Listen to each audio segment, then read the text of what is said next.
நீங்க சமீபமா திமுகவை கார்னர் பண்றதை விட டிவிகே விஜயை வந்து கார்னர் பண்றதுக்கான காரணம் ஏன்? எங்களை பத்தி விஜய் பேச மாட்டாரு. ஏதாவது இருந்தா தானே பேசுவாரு. ஏதாவது அவருக்கு தெரியணும் அப்ப பேசுவாரு. விஜய் அவர்கள் என்கிட்ட நியாயமா என் கூட உட்கார்ந்து கூட அவர் டிபேட் பண்ணலாம் அப்படின்னு நினைக்கிறேன். நானுமே தயாரா இருக்கேன். பட் அந்த அளவுக்கு அவருடைய அரசியல் முதிர்ச்சியோ இல்ல அவருடைய பார்வையோ இருக்காங்கிறதே ஐயத்துக்குட்பட்டது. அப்படின்னு மாவீரம் போற்றுறதும் 3 வரி போடுற பாக்கல. அதாவது நீங்க சொல்றது எப்படி இருக்குன்னா, தீண்டாமை எதிர்த்து தீப்பந்தம் கொடுத்து அந்த மாதிரி எங்க தலைவர் வந்து பேசியிருக்காரு. இப்போ சீமானாட்டங்கிட்ட ஒரு 100 கோடி இருக்கு, 100 கோடி எடுத்து கொடுத்துட்டா அண்ணன் ஒரு 30 கோடி 40 கோடி பிரசாந்த் கிஷோர் கூப்பிட்டு கூட மாட்டாரா? என்னங்க இந்த நகைச்சுவை எல்லாம் பண்ணிக்கிட்டு இருக்கீங்க? அவருக்கு ஆல்ரெடி மூளை வழியுதுன்னு தான் அதை சொல்லிக்கிட்டு இருக்கிறாரு. அவருக்கு எதுக்கு வாடகை மூளை? அவருக்கு இருக்கக்கூடிய கருத்துக்களை, அவருக்கு இருக்கக்கூடிய அறிவாற்றலை, அவருக்கு இருக்கக்கூடிய அந்த ஸ்ட்ராட்டஜிக்கல் திங்கிங்க அதை கேஸ்கேட் பண்றதுக்கே போதுமான ஸ்கோப் இல்லை. மக்களோட மக்களா முதல்ல இன்டராக்ட் பண்ணணும். முதல்ல பனையூர்ல இருந்து கீழே இறங்கி வரணும். முதல்ல மக்களோட இறங்கி தூய்மை பணியாளர்கள்னா அவங்களுக்கு என்ன சிக்கல் இருக்குன்னு அவங்களோட நின்று கூட்டம் சேர்ந்துருது. அப்ப நீங்க அரசியலுக்கு வரக்கூடாது. கூட்டம் சேர்ந்துருன்னு நினைச்சீங்க அப்படின்னா அரசியலுக்கு வரக்கூடாது. ஏன்னா கிரீஸ் சொன்னா கூட ஏறி வந்து மேல விழுறானுங்க. இவர் என்ன பண்ணுவாரு? அவர் இடத்துல இருந்து கொஞ்சம் யோசிச்சு பாருங்க. நீங்க ஒரு மனுஷனை நசுக்குனா என்னங்க பண்ணுவாரு? அப்புறம் நீங்க ஏன் வரலன்னு கேள்வி கேட்குறீங்க. வந்தாதான் நசுக்கிறானுங்களே. அவரு கிட்ட வந்தா அவர் போய் முத்தம் கொடுக்குறானுங்க, அவருக்கு கட்டி பிடிக்கிறானுங்க, மேல ஏறி வரானுங்க. இவ்வளோ சிக்கல்கள் விஜய் அவர்களுக்கு இருக்கு. இதுக்குதான் அணில்கள்னு சொன்னோம். உங்களுக்கு புரியுதா? அதாவது அணில்கள்னு சொல்றதுக்கு ரொம்ப ரொம்ப மரியாதையான விமர்சனம்னு நான் பாக்குறேன். யாரும் ஏறாதீங்க அப்படின்னா போஸ்ட் கம்மியில போய் ஏறி நிக்கிற அளவுக்கு இருக்கு. ஸோ அது குறித்து அவர் என்ன மாதிரியான ஒரு அட்வைஸ் அவங்களோட பின்தொடர்பாளர்களுக்கு? உங்களோட தாய்மாமன் சீமான் அவர்களும் அணில்னு சொல்றாரு, நீங்களும் அணில்கள்னு சொல்றீங்க. இந்த டிவிகே தொடர்களுடைய மனசு வந்து புண்படாதா? ஒரு கூட்டத்தை போயிட்டு மனித கூட்டத்தை போய் அணில்னு சொல்றது எப்படி? அது நான் சொல்லிட்டேனே, அணில்ங்கிறது ரொம்ப ரொம்ப கௌரவமான வார்த்தை. நாங்க சொல்லல, விஜய் அவர்களே சொல்லியிருக்கிறாரு. அவங்க அப்பா சொன்னாரு, ஜெயலலிதா அவர்களுக்கு நாங்க அணிலாக இருந்த செயல்பட்டதில் ரொம்ப மகிழ்ச்சி அப்படின்னு சொன்னாரு. இன்னைக்கு அவங்க அப்பாவும் தானே மேடையை ஷேர் பண்ணிக்கிட்டு இருக்காரு. ஸோ அதனால நாங்க வந்து புதுசா அந்த டேர்மை வந்து காயின் பண்ணல. அவங்களாதான் அவங்களே வந்து அப்படி சொல்றது ஒன்றும் தப்பு இல்லைன்னு நினைக்கிறீங்க? ரொம்ப மரியாதையான ஒரு டேர்ம்னு நினைக்கிறேன். அணில் கூட்டத்தினுடைய தலைவன் அணிலா தான் இருக்க முடியும். ஆனா அவர் சிங்கம். இப்ப ஏன் என்ன கூப்பிட்டு வச்சு நீங்களே அவரை கலாய்ச்சிட்டு இருக்கீங்க? இல்ல, நான் உண்மையே கலாய்க்கல. நான் என்ன கேட்கறேன், அரசியல் ரீதியா அவங்க அப்படி காயப்படுத்துறாங்களே, காயப்படுத்துறீங்க ஏன் தான் கேட்கறேன். நான் அவங்களுடைய சார்பா தான் நான் கேள்வி. சிங்கம் என்ன சொல்லுச்சு? வேட்டைக்கு வரும்னு சொன்னாரு. எந்த ஆண் சிங்கம் வேட்டைக்கு வருது? வீதிக்கு இறங்கி ஷோ காட்டுவாங்க, வேட்டைக்கு வருவாங்க. எலெக்ஷன் வரட்டும், வேட்டைக்கு வருவாரு. ஷோ காட்டுவாங்க. இல்ல, உள்ளபடி வேட்டைக்கு வருவாரு அவரு. இல்ல, நீங்க மைண்ட் வாய்ஸ் நினைச்சு பல விஷயங்களை பொதுவில பேசுறீங்க சகோதரர். ஆனா நல்லாதான் இருக்குன்னு வச்சுக்கோங்க. உண்மையான அங்க புலி கூட்டம், அதுவும் வன்னிக்காட்டுல தெரியக்கூடிய புலி கூட்டம் அப்படிங்கறத மறந்து அவர் வந்து எங்களை வந்து விமர்சனிக்கிறோங்கிற பேர்ல ஒரு விஷயத்தை ட்ரை பண்ணாரு. அது அவங்களுக்கே வந்து பேக் ஃபயர் ஆயிடுச்சு. எங்களுடைய அரசியலையும் எங்களுடைய கருத்தியலையும் இக்னோர் பண்ணிட முடியுமா? அப்படி இக்னோர் பண்ண முடிஞ்சது அப்படின்னா ஏன் எங்களுடைய நிறத்தையும் கருத்தையும் காப்பி அடிச்சு இன்னைக்கு ஒரு கட்சியை உருவாக்கி உட்கார்ந்துருக்கணும்? விஜய் அவர்களுக்கு மூளையே இல்லைன்ற மாதிரி சொல்றீங்க. அதாவது அதுதான் உண்மை. அப்படி மூளை இருந்ததுன்னா ஏன் அவர் 3 மூளைகளை வாடகைக்கு வச்சிருக்காரு? ஒருவேளை 26 தேர்தல்ல உங்களை விட விஜய் 1% அதிகமாகிட்டா கூட என்ன சொல்ல விரும்புறீங்க? நான் உங்களுக்கு இப்பவே வந்து டைரக்டா சேலஞ்ச் பண்றேன். உண்மையா சொல்றேன், சத்தியம் விட்டு சொல்றேன், சவாலாக சொல்றேன். எங்களை விட சகோதரர் விஜய் அவர்கள் அதிகமாக வாக்கு பெற மாட்டார். நிம்மதி ப்ராப்பர்ட்டி மேனேஜ்மெண்ட், உங்கள் பழைய வீட்டை புதிய வீடாக மாற்றலாம் வாங்க. வாய்ஸ் ஆஃப் தமிழ்நாடு பார்வையாளர்களுக்கு வணக்கம். இன்றைய சிறப்பு நேர்காணலில் நம்முடன் இணைந்திருப்பவர் நாம் தமிழ் கட்சியினுடைய மாநில நிர்வாகி ஃபாத்திமா ஃபர்ஹானா அவர்கள். அக்கா வணக்கம். எப்படி இருக்கீங்க? நீண்ட நாள் கழித்து உங்களை சந்திப்பதில் மகிழ்ச்சி. நாம் தமிழ் கட்சி 2026 சட்டமன்ற தேர்தலுக்காக எல்லா பணிகளுமே தொடங்கிட்டீங்க. பல இடத்துல வேட்பாளராகவும் அறிவிச்சுட்டு தொடர்ந்து வந்துட்டே இருக்காரு. இந்த வகையில இவ்வளோ மும்முரமா இருக்கக்கூடிய நாம் தமிழ் கட்சி மன்னன் சீமான் அவர்களும் திமுகவை எதிர்ப்பதை விட தாவேக்காவை தான் எதிர்க்கிறதுக்கு இவங்க நோக்கம் என்ன காரணம்? ஏன் வந்து டிவிகே வந்து கார்னர் பண்றாங்க?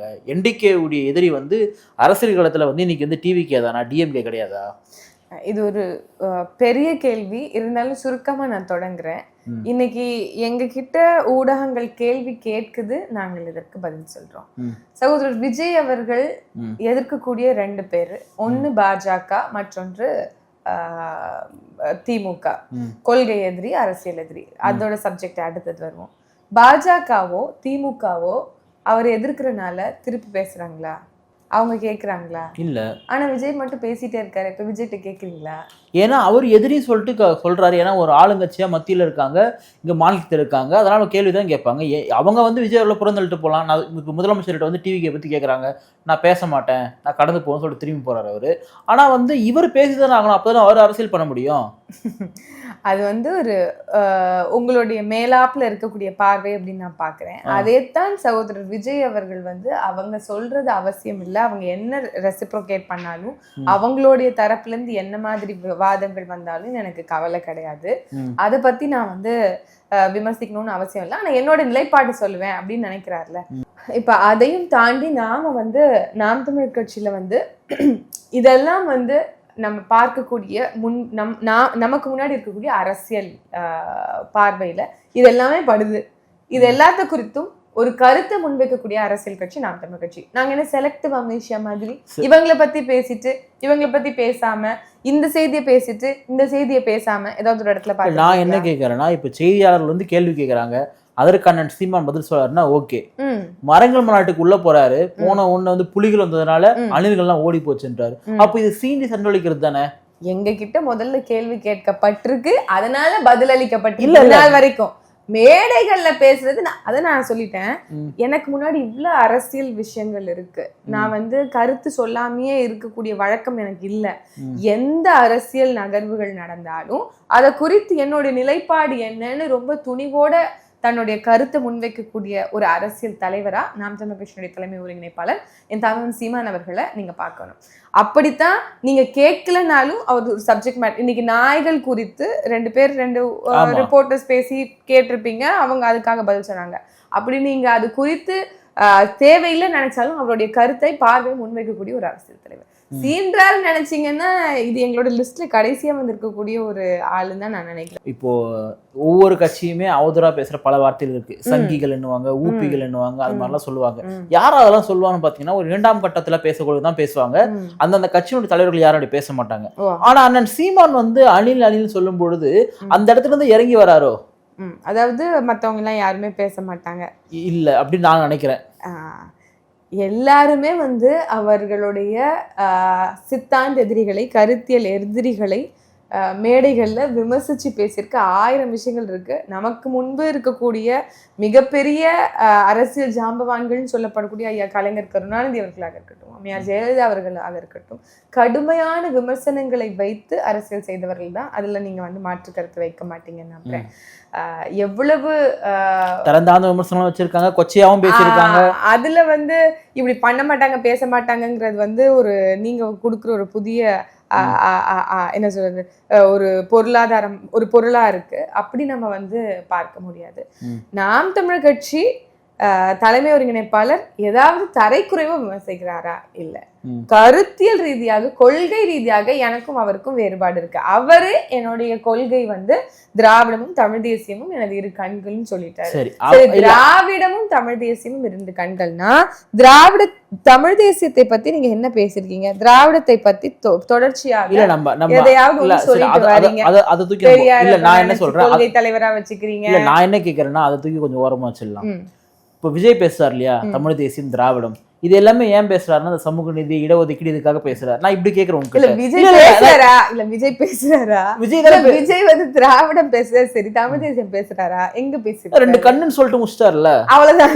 உங்களுக்கு 2 கண்ணுன்னு சொல்லிட்டா நீங்க இது ட்விட்டர் தமிழ் தேசியம்னா என்ன புரிதல் தனக்குள்ள இருக்குங்கிறத உங்களுடைய பின்தொடர்பாளர்களுக்கு நீங்க சொல்ல மாட்டீங்களா? அப்படி எப்படி தன்னை ஒரு அரசியல் கட்சியோட தலைவர் என்று மாவீரம் போற்றுதும் 3 வரி போடுற பாக்கல. அதாவது நீங்க சொல்றது எப்படி இருக்குன்னா, அவங்களுடைய கட்சியில இருக்கக்கூடிய அறியாமையில இருக்கக்கூடிய சில பேர் சொல்லுவாங்க, தீண்டாமை எதிர்த்து தீப்பந்தம் கொடுத்து, அந்த மாதிரி எங்க தலைவர் வந்து பேசியிருக்காரு, வந்து தீண்டாமைக்கு எதிராக பேசியிருக்காரு, சமூக அநீதிக்கு எதிராக பேசியிருக்காரு, படங்கள்ல இருந்தே பேசியிருக்காரு அப்படின்னு சொல்லுவாங்கல்ல. அந்த மாதிரி நீங்க வந்து நிறைய ஆளுகை பண்றீங்க.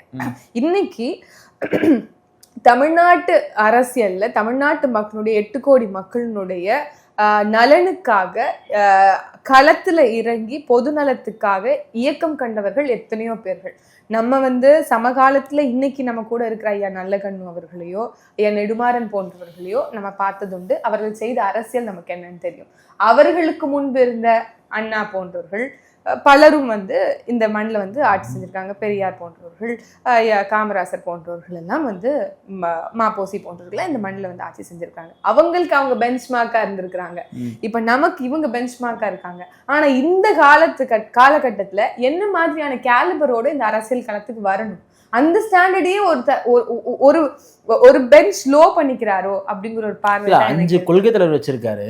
அந்த 5 கொள்கை தலைவர்கள்ல நாம் தமிழர் நீங்களும் ஏற்கிறீங்க தானே, இல்ல எதிர்க்கிறீங்களா? 5 கொள்கை தலைவர் வச்சிருக்கீங்க, அவர்களை பற்றி முழுமையாக உங்கள் மக்களுக்கு எடுத்து வச்சுட்டீங்க. இல்ல நம்ம அதுக்குள்ள போக வேணாம். நான் என்ன சொல்றேன், நீங்க சித்தாந்தத்துல முரண்படுறீங்கல்ல, உங்க சித்தாந்தம் கேக்குறீங்க இல்லையா? 5 பேரை முன்வைக்கிறாரு, அதே சித்தாந்தம் நீங்களும் பின்பற்றீங்க. நான் கேட்கிறேன். இப்ப ஐயா பெரியார் அவர்களை நீங்க எடுக்கிறீங்க, ஐயா காமராசர் அவர்களை எடுக்கிறீங்க, ஐயா அம்பேத்கர் அவர்களை எடுக்கிறீங்க. ஒரு பக்கத்துல அரசியல் சாசனத்தை வகுத்தவர், ஒரு பக்கத்துல அரசியல் சாசனத்தை எரித்தவர். இப்படி முன்னுக்கு பின் முரணாக இருக்குது. எதனால இவர்களை வைத்தீங்க அப்படிங்கிற ஒரு பார்வை. தமிழ்நாட்டுல பெரியார் தானே எல்லாம், அண்ணன் சீமானே பெரியாரை துதிப்பாடிவர் தானே. ஃபேஷன் பாலிடிக்ஸ்க்காக நம்ம இங்க வரல சகோதரர். இங்க ஒரு ஃபேண்டசி பாலிடிக்ஸ் இல்ல. நானும் ஒரு அரசியல்வாதின்னு சொல்லுவதற்காக இங்க எங்களுக்கு ஒரு அரசியல் தலைவர் தேவையில்லை. மக்களுடைய நலனை சார்ந்து முன்னவர்கள் கிட்ட இருந்து எடுக்கக்கூடிய நல்ல சாரம்சங்கள் என்ன, அவர்கள் ஏன் நீங்க முன்மொழிறீங்க? இப்ப ஐயா எம்ஜிஆர் அவர்களை எடுக்கிறீங்க, இல்ல ஐயா அண்ணா அவர்களை எடுக்கிறீங்க அப்படின்னா ஐயா எம்ஜிஆர் அவர்கள் பண்ண எந்த விஷயத்தை நீங்க பின்பற்றுறீங்க? ஐயா எம்ஜிஆர் அவர்கள் காலத்துல மிகவும் பஞ்சத்தாலும் பசியினாலும் மக்கள் பாதிக்கப்பட்டாங்க. ஒருத்தவர் வீட்டுக்கு விருந்துக்கு வாங்க, அவர் ரொம்ப நல்ல அறுசுவை உணவை சமைச்சு போடுவாராம். வீட்டுக்கு வாங்க, என்னுடைய என்னுடைய விருந்துல கலந்துக்கோங்க அப்படின்னு சொன்ன போது இல்ல நான் மாட்டேன் அப்படின்னு சொல்லி இறுதி வரைக்கும் நிராகரித்தவர். காரணம் என்னன்னா, என் மக்கள் எத்தனையோ பேர் பஞ்சத்தால இன்னமும் பாதிக்கப்பட்டிருக்கிறாங்க, ஒருவேளை சோத்துக்கே கஷ்டப்படுறாங்க, ஒரு முறையாவது நல்ல உணவு சாப்பிட முடியுமாங்கிற ஏக்கத்தோட இன்னும் என் மக்கள் அப்படி இருக்கும்போது நான் எப்படி உங்களுடைய விருந்துல கலந்து கொள்ளணும் அப்படிங்கிற அந்த வேதனை உணர்ந்து அவர் தன்னை வருந்தி மக்களை நின்று எம்பத்தைஸ் பண்ண ஒரு தலைவர். அதை பற்றி உள்வாங்கித்தான் நீங்க அவரை படத்தை வச்சீங்களா? என்ன மேடையில பேசுனீங்க? அவரை பத்தி நீங்க என்ன சொன்னீங்க? என்னத்தை எத்தி வைக்கிறதுக்காக வந்தீங்க? வெறும் 66ஐயும் 77ஐயும் கோட் பண்ணி நீங்க திருப்பி முதலமைச்சர் ஆகணும்னு நினைக்கிறீங்க. சரி, எதனால 66 67ஐயும் 77ஐயும் கோட் பண்றீங்க? யாரை டிஃபீட் பண்ணாரு அண்ணா? யாரை டிஃபீட் பண்ணி அங்க முதலமைச்சர் ஆனாரு? நீங்க கொள்கை தலைவரா வச்சிருக்கக்கூடிய ஐயா காமராசர் அவர்கள் தானே. ஐயா காமராசர் அவர்கள் வெற்றி பெறும் போது என்ன சொல்றாரு? இன்னைக்கு நான் தோற்கடிக்கப்பட்டாலும் ஜனநாயகம் காக்கப்பட்டிருக்கு அப்படிங்கிற மகிழ்ச்சியோட நான் இந்த வெற்றி அவருடைய வெற்றி பாராட்டுகிறேன்னு சொன்னவர் ஐயா காமராசர் அவர்கள். அந்த புரிதலையோட எடுத்து வைக்கிறீங்களா? மக்களுக்கு அந்த வரலாறுகளை சொல்லி தரீங்களா? இல்ல அதெல்லாம் இவர்களை நீங்கள் ஓட்டு போட போற மக்களுக்கு வரலாறோ தத்துவமோ சித்தாந்தமோ இது முக்கியம். அப்ப ஏன் வைக்கிறீங்க? அப்ப அது ஒரு ஃபேன்சி பாலிடிக்ஸா? ஏன் படங்களை வைக்கிறீங்க? அவர் சொல்றாருல, விஜய்ன்ற முகம் தான் எல்லாமே, அதை பார்த்தா நீங்க ஓட்டு போட போறீங்கன்றத தத்துவமே விஜய் முடிச்சிட்டாருல, விஜயிசமா கொண்டு வந்துட்டாங்க இல்லையா? அப்புறம் என்ன இருக்கு? அப்பா, இதை விட ஒரு தாவேக்காவுடைய தொண்டர்கள் கூட தோத்து போயிருவாங்க போல இருக்கு நீங்க பேசுறது. அப்படி இருக்கு. அப்பனா 234 தொகுதிகளுக்கும் வேட்பாளர்கள் இல்ல அப்படிங்கறத பகிரங்கமாக விஜய் அவர்கள் ஒத்துக்கொண்டார் அப்படின்னு நம்ம எடுத்துக்கலாம்.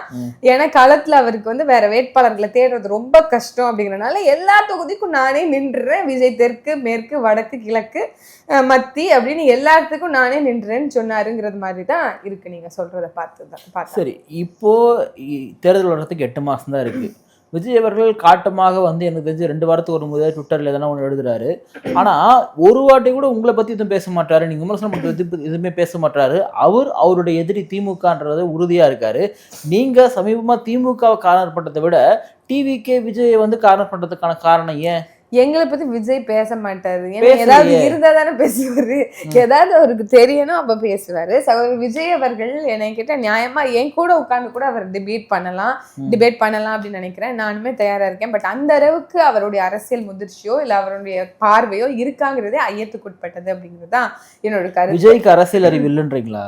அவர் அந்த புரிதலோட வரல அப்படிங்கிறது தான் என்னுடைய பார்வை. ஏன் அப்படி புரிதலோட வந்திருந்தாரு அப்படின்னா இன்னைக்கு களத்துல மக்களோட எண்ணற்ற சிக்கல்களுக்காக நின்றுப்பாரு. மேடையில வந்து திமுகவையும் பாஜகவையும் எதிர்க்கக்கூடிய சகோதரர் விஜய் அவர்கள் ஏன் காங்கிரஸையும் அதிமுகவையும் சமநிலையில வச்சு விமர்சிக்க மாட்டாரு அப்படிங்கிறதுக்கான புரிதல் வந்து நமக்கு இன்னும் எத்தப்படலை.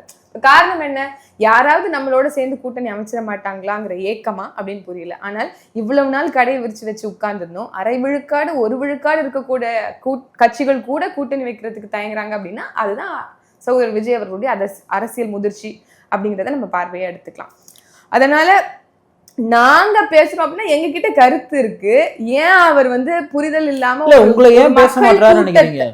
அதத்தான் சொல்றேன். நான் முன்வைக்கக்கூடிய கேள்விகளுக்கு அவர்கிட்ட பதில் இல்ல, அதனால பேச மாட்டாங்க. as simple as that. இல்ல உங்களை வந்து இக்னோர் பண்ணிட்டு போறாரு அவரு. சரி, எங்களுடைய அரசியலையும் எங்களுடைய கருத்தியலையும் இக்னோர் பண்ணிட முடியுமா? அப்படி இக்னோர் பண்ண முடிஞ்சது அப்படின்னா ஏன் எங்களுடைய நிறத்தையும் கருத்தையும் காப்பி அடிச்சு இன்னைக்கு ஒரு கட்சியை உருவாக்கி உட்கார்ந்துருக்கணும்? உங்களை காப்பி அடிச்சாருன்றீங்க. அப்ப யாரோட கட்சியினுடைய நிறம் அது?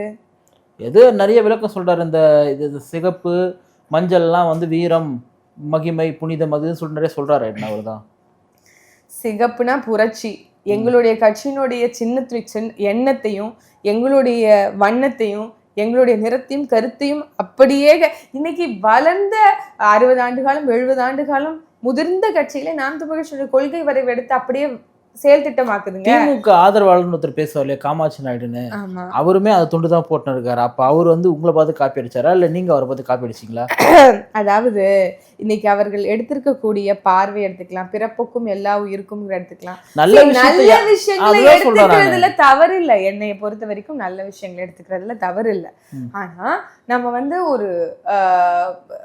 ஒரு கன்ஸ்ட்ரக்டிவான ஒரு பாலிடிக்ஸை பண்ணணும் நம்ம விரும்புகிறோம், அதை கேட்குறோம். இன்ஃபேக்ட் எந்த கட்சியும் எங்க அளவுக்கு சகோதரர் விஜய் அவர்களை பாராட்டலை, வரவேற்கலை, அவங்கள வாழ்த்தலை. நாங்கள் வாழ்த்தினோம். அவர் வருவது மக்களுக்கு இன்னொரு சக்தியாக இருக்கும் சமூகத்தில் அப்படிங்கிறத நினைச்சோம். ஆனால் 16 ஆண்டு காலமாக நாங்கள் கட்டி வைத்த கோட்டையை மக்களை வந்து அரசியல் படுத்தி அணிதிரட்டி அவர்களை ஒருநிலைப்படுத்தி இதுதான் இந்த திரைக்கவர்ச்சியிலேருந்து நம்ம வந்து மாற்று சக்தியாக இருக்கணும். நாம வந்து 5 ஆண்டுக்கு ஒரு முறை வாக்கு செலுத்தக்கூடிய நாம எப்படி நம்மளுடைய வாக்குகள் வந்து மற்றவர்களையும் பாதிக்கும் அப்படிங்கிற புரிதலை மக்களுக்கு எத்தி இருக்கிறோம். இந்த காலத்துல எல்லாரும் தனித்தனி தத்துவங்களாக இருக்கலாம், எல்லாரும் வெவ்வேறு சாதிகளையும் வெவ்வேறு மதங்களாக பிரிஞ்சு இருக்கலாம். ஆனா ஒன்னா வந்து இருந்து நம்மளுடைய நிலத்தினுடைய உரிமையும் மக்களுடைய தமிழர்களுடைய உரிமையும் காக்கணும் அப்படின்னா இன்னைக்கு இந்த மண்ணுக்கான அரசியலை செய்பவர்களை நீங்க தேர்வு செய்யணும் அப்படிங்கிற மாதிரியான ஒரு புரிதலை 16 ஆண்டு காலமாக தொடர்ச்சியாக 1 நாள் 2 நாள் இல்ல, தொடர்ச்சியாக களத்திலும் ஊடகங்களிலும் சமூக வலைத்தளங்களிலும் நம்ம தொடர்ச்சியாக முன்வச்சிட்டு வரோம். அது எல்லாத்தையும் சுக்குநூறா உடைக்கிற மாதிரி திராவிடம்னா தீதுங்கிறது நம்மளுடைய முன்னவர்கள் சொல்லியிருக்கிறாங்க. அதை திருப்பியும் மக்கள் மத்தியில் அம்பலப்படுத்தி அவர்களுக்கு இன்னைக்கு திராவிடம் என்றால் பொருள் என்னன்னே தெரியாத அளவுக்கு தமிழ் தேசியத்தினுடைய முகிழ்ச்சி வந்து இன்னைக்கு இருக்கு இல்லையா? திராவிடம்ங்கிற சொல்லுக்கான மொழி எந்த மொழியில இருக்கு? சமஸ்கிருதமா தமிழா? அப்படி இருக்கும்போது திராவிடம் என்கின்ற ஒரு விஷயமே இல்லை அப்படின்னு மக்களுக்கு ஒரு புரிதலை ஏற்படுத்திட்டு வர இந்த வேலையில நீங்க ஒரே நிமிஷத்துல உங்ககிட்ட இருக்கக்கூடிய இந்த எக்ஸ்ட்ரா வேகன்ஸா ஒரு மிதமிஞ்சிய அளவுல இருக்கக்கூடிய ஒரு வெளிச்சம், ஒரு திரை கவர்ச்சி, மக்களுக்கு இருக்கக்கூடிய அட்டென்ஷன், அதை பயன்படுத்துறீங்கல்ல, அஃப்கோர்ஸ் அவருக்கு இருக்கக்கூடியது மிதமிஞ்சி அளவிலான ஒரு அட்டென்ஷன் இருக்கு. இந்தியாவிலே அதிகமா கட்டாயம் இருக்கு. அதை சரியாக அவர் பயன்படுத்திக்கணும் அப்படிங்கிறது தான் என்னுடைய இப்ப இந்த ஆதங்கம்.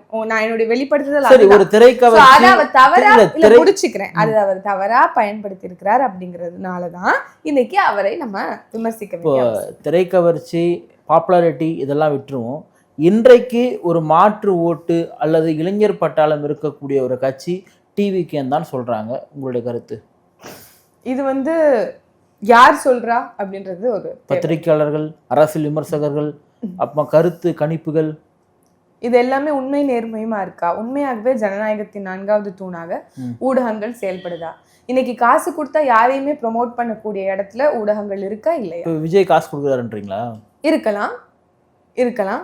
அப்படி இல்லைன்னா ஏன் ஸ்ட்ராட்டஜிக் டீம் வச்சுக்கணும், ஸ்ட்ராட்டஜி பில்டர்ஸை வச்சுக்கணும். அவங்ககிட்ட காசு இருக்கு வச்சுக்கிறாங்க, டெக்னாலஜி பயன்படுத்துறாங்க. எங்களுக்கு அது எதுவுமே தேவையில்லை, அதனால நாங்க இப்படி இருக்கோம், அவ்வளவுதான். எங்களுக்கு காசு கொடுத்து, அதாவது இதுதான் மனித உடல் தான் வந்து அரசாங்கம் வச்சுக்கோங்களேன், அந்த மூளைங்கிறது செயல்படல அப்படின்னா இந்த அரசாங்கம் நல்லபடியா இருக்குமா? தெரியாதா? அப்ப அந்த மூளையை கடன் வாங்கித்தான் நான் வந்து பயன்படுத்தணும் அப்படிங்கிற ஒரு நிலைமை எவ்வளவு எவ்வளவு எவ்வளவு இல்லங்க. நான் என்ன சொல்றீங்கன்னா விஜய் அவர்களுக்கு மூளையே இல்லன்ற மாதிரி சொல்றீங்க. அதாவது அதுதான் உண்மை. அப்படி மூளை இருந்ததுன்னா ஏன் அவர் 3 மூளைகளை வாடகைக்கு வச்சிருக்காரு? ஆதவர்ஜுனா, நீங்களே சொல்லுங்க, நீங்களே சொல்லுங்க, நிர்மல் குமாரா, நீங்களே சொல்லுங்க. அப்புறம் அவர் இன்னொருத்தர் இருக்காரு. அப்படி போட்டா லிஸ்ட் அதிகமா போகும் போல. 4 பேருக்கு மேல யாரும் இல்ல, நான் பாத்துட்டேன். பாத்துட்டீங்க. அப்படி எதற்கு இப்போ இந்த மக்களுக்கு அவங்களுடைய வலியை உணர்ந்த ஒரு மகனாக ஒரு வார்த்தை கூட உங்களால கனெக்ட் பண்ணி பேச முடியலையேங்கிற ஆதங்கம் இருக்கு பாருங்க. அவ்வளவு கூட்டத்தை நீங்க பெரிய ஒரு 100 கோடி இருக்கு, 100 கோடி எடுத்து கொடுத்துட்டா அண்ணன் ஒரு 30 கோடி 40 கோடி பிரசாந்த் கிஷோர் கொடுக்க மாட்டாரா? என்னது பிரசாந்த் கிஷோர் கொடுக்க மாட்டாரா? 100 கோடி 200 கோடி இருந்தது. எங்களுக்கு எதுக்குங்க வாடகை மூளை? என்னங்க இந்த நகைச்சுவை எல்லாம் பண்ணிக்கிட்டு இருக்கீங்க? அவருக்கு ஆல்ரெடி மூளை வழியுதுன்னு தான் அதை சொல்லிக்கிட்டு இருக்கிறாரு. அவருக்கு எதுக்கு வாடகை மூளை? அவருக்கு இருக்கக்கூடிய கருத்துக்களை, அவருக்கு இருக்கக்கூடிய அறிவாற்றலை, அவருக்கு இருக்கக்கூடிய அந்த ஸ்ட்ராட்டஜிக்கல் திங்கிங்கை அதை கேஸ்கேட் பண்றதுக்கே போதுமான ஸ்கோப் இல்ல இங்க. அதற்கான வாய்ப்புகளோ ஸ்பேஸோவே இங்க இல்ல அப்படிங்கறத எங்களுடைய குற்றச்சாட்டு. எங்களுக்கு ஒரு ஒண்ணுமே தேவையில்லை. மக்கள் சரியானவர்களுக்கு வாக்களித்தால் போதும். இங்க நாம் தமிழர் கட்சியை தேர்வு செய்தால் போதும். அது எப்படி செயல்படுங்கிறத நாங்க காமிக்கிறோம்னு சொல்றோம். நான் ஒருவேளை வர இப்ப அதாவது வெற்றிதான் இலக்கு, முடிசூட மன்னன் தான் நான் ஆகணும் அப்படின்னு நினைச்சு நாங்க இந்த காலத்துல நிக்கல. அப்ப மக்களுடைய நலன் தான் முதன்மை அப்படின்னு முன்னாடி அதை வைத்து நம்ம களத்துல நிக்கிறோம். அதனால எங்களை முதல்ல தாவேக்காவோட ஒப்பிடுவதே இந்த காலத்துல பயங்கர அபத்தமான ஒரு செயல். சரி, ஒருவேளை 26 தேர்தல்ல உங்ககிட்ட இப்ப 8.2 விழுக்காடு இருக்கு, அந்த அங்கீகரிக்கப்பட்ட கட்சியா இருக்கிறீங்க. உங்களை விட விஜய் 1% அதிகமாகிட்டா கூட என்ன சொல்ல விரும்புறீங்க? நான் உங்களுக்கு இப்பவே வந்து டைரக்டா சேலஞ்ச் பண்றேன், உண்மையா சொல்றேன், சத்தியம் விட்டு சொல்றேன், சவாலாக சொல்றேன். எங்களை விட சகோதரர் விஜய் அவர்கள் அதிகமாக வாக்கு பெற மாட்டார். எங்களுடைய மக்கள் அவ்வளவு முட்டாள்கள் அல்ல. தமிழ்நாடு மக்களா? சரி, சகோதரர் விஜயை விட ரஜினிகாந்த் எதிலும் சளைத்தவரா? இல்ல, ஆனா இன்னைக்கு யாரு யங்ஸ்டர்? சகோதரர் விஜய் அவர்களை விட சமூக அக்கறை இல்லாதவரா ஐயா கமல்ஹாசன் அவர்கள்? அவருக்கு இல்லாத ஒரு சோஷியல் என்கேஜ்மெண்ட் ஏதாவது இருக்கா? என்ன நீங்க தனிப்பட்ட முறையில் கேட்டீங்கன்னா இன்னைக்கு திரு கமலஹாசன் அவர்களை விட திரு ரஜினிகாந்தை விட மிகப்பெரிய பாப்புலாரிட்டி விஜய். அதை நீங்க வந்து இல்லன்னு சொல்ல முடியாது. சரி, பாப்புலாரிட்டி இல்ல ரெண்டாவது சொல்றேன் நானு. ஏன்னா இல்ல இவங்களுடைய ஆடியன்ஸ் எல்லாம் வந்து வயசாயிடுச்சு, அவங்க எல்லாம் போய் வீட்டுல தூங்கிட்டாங்க. இவருடைய ஆடியன்ஸ் எல்லாம் வந்து இன்னைக்கு வந்து எனர்ஜெட்டிக்கா இருக்கக்கூடிய ஒரு யங்ஸ்டர்ஸா இருக்காங்க. நான் வந்து சகோதரர் பிரதாப் அவர்களுக்கு ரொம்ப ரொம்ப ரொம்ப கைண்டாவே சொல்லிக்கிறேன்.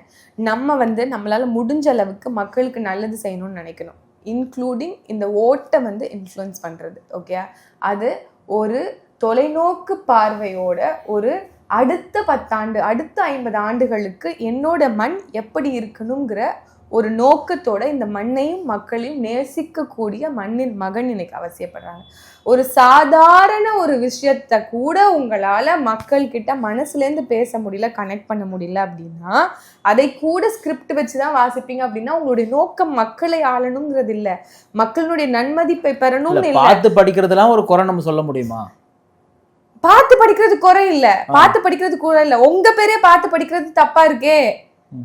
இந்த மத்தி விஜய் வடக்கு விஜய் அதான் சொல்றீங்களா? அது ஒன்றும் இல்லை, தூய்மை பணியாளர்கள் பிரச்சனை இல்ல ஆணவ படுகொலை பிரச்சனை எப்படி ஒரு அன்ரிலேட்டடா இருக்கு பாருங்களேன். இந்த போர்டில் வந்து சாரி கேளுங்க, சாரி வேண்டாம், உங்க சாரி வேண்டாம் அப்படின்னு சொல்லி ஸ்டாலின் அவர்களுக்கு ஒரு கோரிக்கையை வச்சு, ஸ்டாலின் அங்கிளுக்கு ஆமா வச்சு அவர் வந்து ஒரு பதாகை ஏந்திருக்காரு. ஆனா மேடையில வந்து என்ன பேசுறாரு? சாரி எல்லாருக்கும் கேளுங்க அப்படின்னு சொல்லி பேசுறாரு. இதெல்லாம் எதனால வருது? இதெல்லாம் அங்க இருக்க கன்ஃபியூஷன்னால வருது. இப்போ நீங்க என்ன பண்ணணும்? மக்களோட மக்களா முதல்ல இன்டராக்ட் பண்ணணும். முதல்ல பனையூர்ல இருந்து கீழே இறங்கி வரணும். முதல்ல மக்களோட இறங்கி தூய்மை பணியாளர்கள்னா அவங்களுக்கு என்ன சிக்கல் இருக்குன்னு அவங்களோட நின்று கூட்டம் சேர்ந்துருது. அப்ப நீங்க அரசியலுக்கு வரக்கூடாது. கூட்டம் சேர்ந்துருன்னு நினைச்சீங்க அப்படின்னா அரசியலுக்கு வரக்கூடாது. ஏன்னா கிரீஸ்வரனை கூட ஏறி வந்து மேல விழுறானுங்க. இவர் என்ன பண்ணுவாரு? அவர் இடத்துல இருந்து கொஞ்சம் யோசிச்சு பாருங்க. நீங்க ஒரு மனுஷனை நசுக்குனா என்னங்க பண்ணுவாரு? அப்புறம் நீங்க ஏன் வரலன்னு கேள்வி கேட்குறீங்க. வந்தாதான் நசிக்கிறானுங்களே.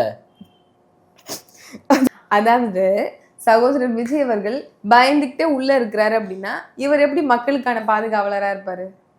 மக்களை காப்பாருன்னு எப்படி நம்புறது? நீங்க இல்ல ஒரு புகழ்பெற்ற ஒருத்தர் ஐயோ எனக்கு உங்களுக்கு சேஃப்டி நீங்க பாத்தீங்க, உங்களுக்கு சேஃப்டி முக்கியம் நான் இல்லைன்னு சொல்லல. ஆனா நீங்க எவ்வளவு தூரம் நீங்க வந்து ஒரு பிம்பமாவே நீங்க மக்களுக்கு இருக்கீங்களோ அது வரைக்கும் உங்களுடைய நிலைமை இப்படிதான் இருக்கும். நீங்க என்னைக்கு நான் ஒரு பெரிய ஒரு ஆள் கிடையாது, நானும் உங்களை மாதிரி ரத்தம் சதயம் கொண்ட ஒரு ஆளுன்னு உங்களுடைய அந்த பிம்பத்தை உடைக்கிறீங்களோ, நீங்க தான் அந்த பபிள்குள்ள இருந்து வெளியில வரணும்னு நினைக்கிறேன்.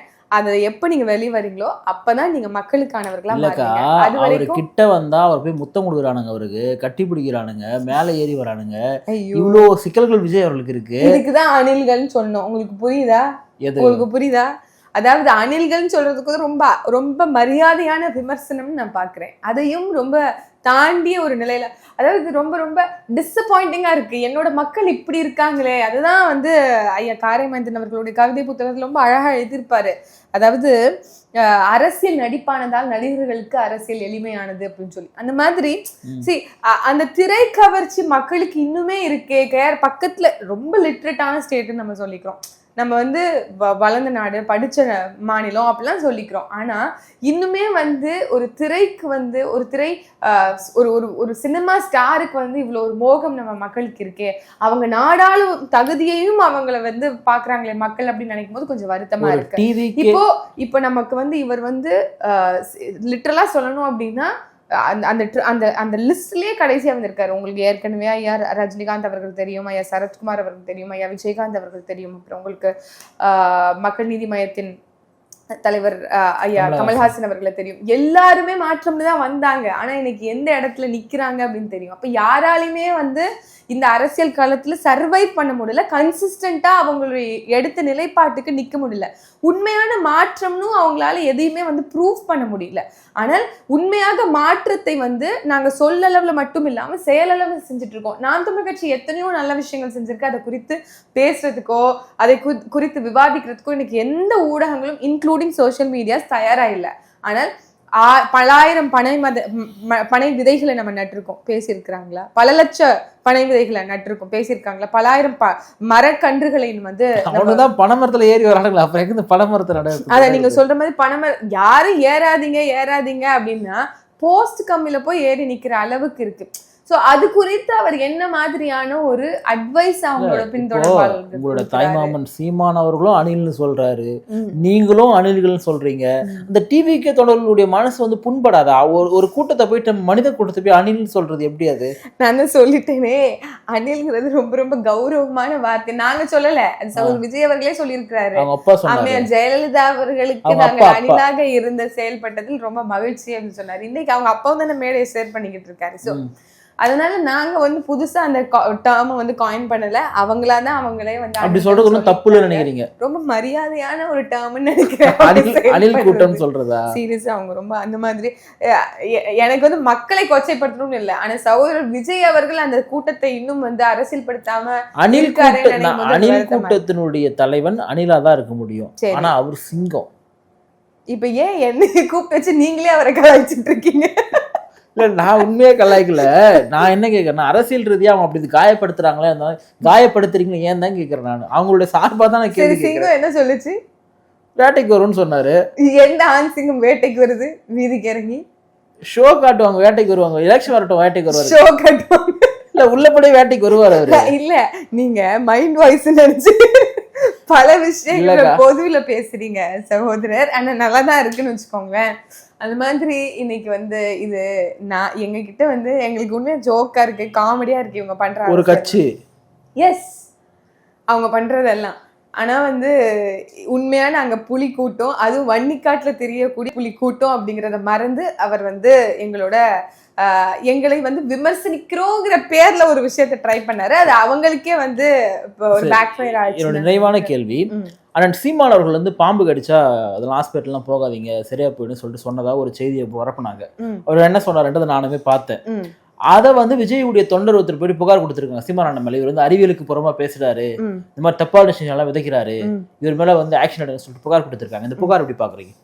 முழுமையா செய்தியை படிக்காம ஏதாவது ஒரு அவதூறை கிளப்பணும், ஏதாவது ஒரு தவறான செய்தியை அவர்கிட்ட ஒரு ஃபால்ஸ் ப்ராபகேண்டாவா உருவாக்கணும் அப்படிங்கிறது தான் அது நோக்கமா இருக்கு. மற்றபடி அறிவியலுக்கு எதிராக புல்லுக்கும் பூச்சிக்கும் பூவுக்கும் பூண்டுக்கும் வண்டுக்கும் சிட்டுக்கும் குருவிக்கும் எல்லாத்துக்கும் அரசியல் செய்யக்கூடிய நாங்க தான் வந்து பாம்புக்கு வந்து தீங்கு நினைக்குவோமா? பாம்புக்கு தீங்கு நினைக்கல, பாம்பு கடிச்சா ஹாஸ்பிட்டலுக்கு போகாதரா, அது சரியா போயிட்டா ஓடாம பதறாம இருந்தா சொன்னதாக பரப்புறாங்க. அறிவியலுக்கு புறமா நாங்க இருக்கோம். அறிவியலுக்கு புறமா அந்த செய்தி தவறுங்கிறது சகோதரர் அவர்களுக்கு தெரியும்ல. நம்மளோட முழு செய்தியை போட்டிருக்கோம் உங்களோட ஊடகம் வாயிலாக.